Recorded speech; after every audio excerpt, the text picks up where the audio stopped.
Binatikos ng mga netizen at ilang celebrity ang naging style ng pag-aanunsyo ng Department of the Interior and Local Government o DILG ng suspensyon ng klase.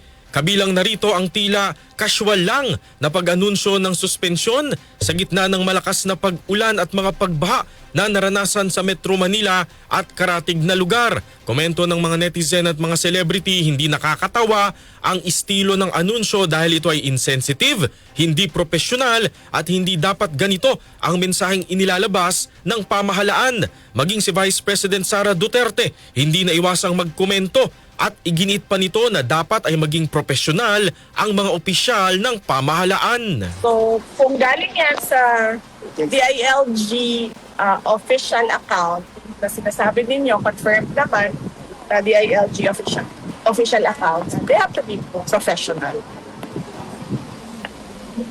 Hindi ko sinasabing hindi pwede maging professional ang pero the person can express, has the freedom of expression. Sa isang panayam, ipinagkibit balikat naman ni DILG Secretary John Vic Remulla ang mga batikos at sinabing ang mahalaga na iparating niya sa publiko kung ano ang kailangan nilang malaman.